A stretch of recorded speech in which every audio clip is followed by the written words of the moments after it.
Hi everyone, it's Simon Keeling here at weatherweb.net. This is your look ahead video updated on Thursday the 11th of June. Thanks again for watching. Wow, loads of you have been in touch asking me about the premium sites and developments for the premium WeatherWeb service. I'm amazed actually how popular that's been, so thanks for getting in touch. Lots of you asking when, how much, when it's going to arrive. Plan is it will be available to you in the next few weeks. It'll have more videos on there, more musings, loads more information available for you. And what we're going to do is we'll have a structure of when forecasts are updated, so you're always getting a forecast for kind of the season or even a few seasons ahead to give you the latest ideas on what we're thinking here and the information that goes out to our private clients as well. But of course I'll keep you updated on that right the way through the next few weeks and let you know what's happening. In fact, there'll be some trials taking place very, very soon. Okay, on with the forecast then, and want to start off first of all today with a look at temperatures this afternoon, because it's been a glorious afternoon across many parts of the country. But what I want to show you is the importance of data, and that data comes from recognised sites. This has actually been spurred on by some comments made by Anthony Watts from whatsupwiththat.com at the Climate Change Conference this morning, where he was talking about the change of stations and layout of stations and how that goes into the long-term data record, which then goes into making predictions for climate change. And it doesn't actually matter how much you try and filter things out, that's what happens. You still get changes in stations, changes in buildings around stations, and that causes problems by altering temperatures upwards or downwards, more usually it's upwards. So I just wanted to show you the danger of what happens if you don't have standard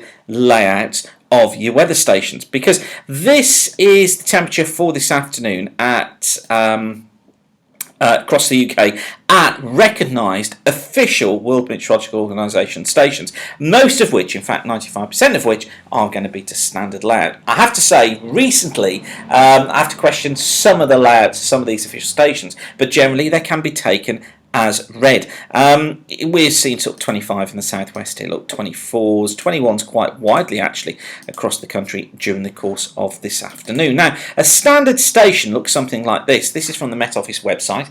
It's the station at Isle of Port, and I'm hoping you can see it. The quality of the picture isn't particularly that good, but you can see here how it's surrounded by a fence, so animals and people can't get in. Oh, Stevenson's screen here, look, we've got various different rain gauges laid out, all of them standard distances from these high objects, and also standard distances from objects that surround the station.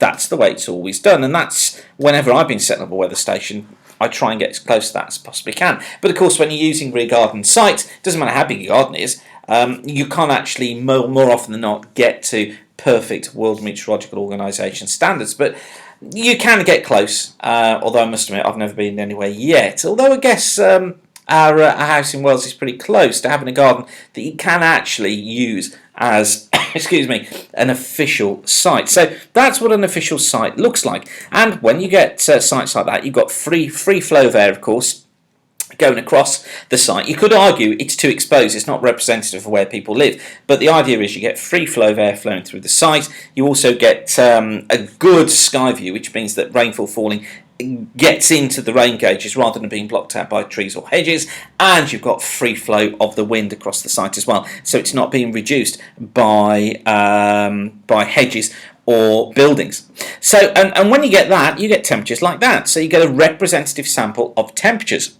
Now the problem is that and I guess it's quite nice in a way, is that we've all now got these little automatic weather stations, haven't we? Some quite frankly better than others, but it all depends on where you put them out, because if you expose them on a garden fence or against a garden wall, you're going to get temperature skewing, and it can be significant. I did a little bit of work on this, got a temperature reading from a ground weather station, so one that was just shoved into the ground basically, and it was kind of 30 centimetres above the ground, one on a fence and one from a standard Stevenson screen, and there was a 10-degree difference between the one on the ground and the one on a fence, and the Stevenson screen gave the accurate reading. Now the problem is that depending on the exposure of the sites, this is the sort of figures that you get, because This is from the Met Office WOW site, which is their weather observations site. This is not Met Office bashing. I should say, this is not Met Office bashing. This is just to show you one of the dangers of accepting temperature readings and perhaps being a little lax in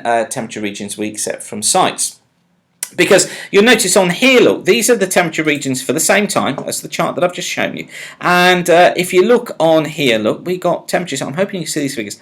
27 degrees, 28 degrees here south of Birmingham, 26 degrees here, look. We got 27 here. We've even got a 30 down here. Now, some of them stand out more than others. And, of course, what you would do is you would immediately scrub out those because they're clearly in error. The problem I have is what happens with the others? What happens if you sort of half a degree out? That may not sound a lot, but over time that mounts up, and it is significant when we're looking, particularly when we're talking about records, etc. Now, I'm not saying that these observations are all accepted by the Met Office when they're going into their models, etc. But the mere fact that they're available and published on an official website gives them a sense of official sanction to them that actually they probably don't warrant. So I have a big concern about this. It's nice that citizen science is there and working, but it has huge implications for the accuracy of site data and for people thinking that some of this data is accurate when clearly much of it is not. Although it's useful for the information for people who just want to see what the temperature is in the garden, but certainly it's not up to the level of being input into official websites such as this. It's nice for people to get involved, but we really do have to be very careful with the data we bring. And just to remind you again, those are the actual temperatures. Those are the official temperatures. Look, 21s to 24s, and those are the temperatures that came out on that website. If we take the same region, you can go anywhere between 18 degrees there and 31 degrees. Take your pick. So, sorry, I was just on my soapbox a little bit there. Okay, so what have we got coming up? Well, of course, you've got thundery rain tomorrow, as we know, moving in from the south, associated with the trough. This is the chart at the moment, 500 millibar flow. We've got a cold pool down towards the southwest of the country. We've got this ridge here, warm air pumping north with this ridge all the time. We've got colder air coming in here from this trough that's coming off the Atlantic. It's an all hell of a battle that's going to break out as all of these features merge together through the course of this evening and overnight tonight. Look, you see that trough up towards the north trying to get eastwards. It can't. We've got this continual pump of warm air coming up from the south, warm and very humid air coming up from the south, and where the two meet, which is going to be in here. So we're going to find the thunderstorms breaking out, and that's exactly what's going to happen during the course of Friday.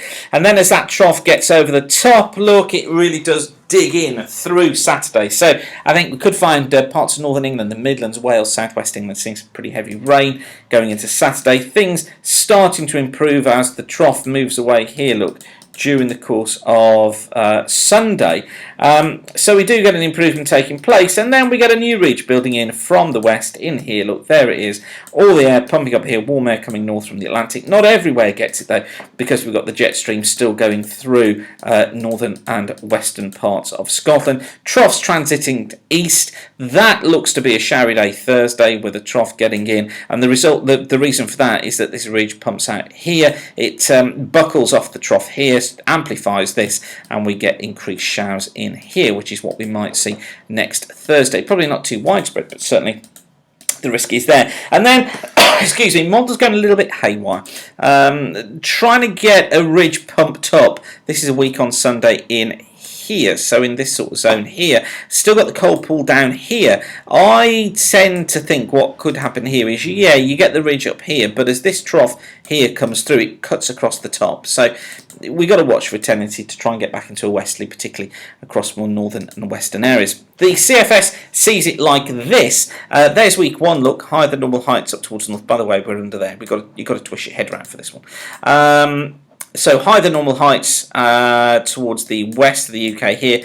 There's the trough, look, down towards the south. So it hints at that dry weather trying to get in during next week as the ridge builds back. Week after, 18th to 24, it goes a bit high crazy, keeps the high in there. That looks a bit too much to me, but still it's hinting that there is going to be a fair bit of dry weather around, but I still think some showers coming through, hence the mixed forecast. And then 25th to the 1st of July, things changing. The high than normal heights pull away to the north, low than normal still down towards the south. This was a hint at an easterly of sorts, thundery rain getting in into that last 3rd of July, and then we're going into the 2nd to the 8th of July, trough over the top, low than normal heights look, and more unsettled. And I have to say that CFS looks a reasonable guess just at the moment. Okay, I'm going to leave you with that for now. Excuse my little soapbox moment at the beginning there, won't you? Like I said, it wasn't Met Office bashing. It's just to show the danger of giving kind of official sanction to some of these spurious observations. And that's no criticism of the people who are making them either. It's great that the information's there. It's great to get the information shared amongst people, but we just got to be very careful. Citizen science is wonderful, but unfortunately most citizens ain't good scientists. And I kind of include myself in that category as well. So I'll leave you with that for now, but whatever you're doing, thanks again for watching weatherweb.net, and keep the sun shining. Bye for now.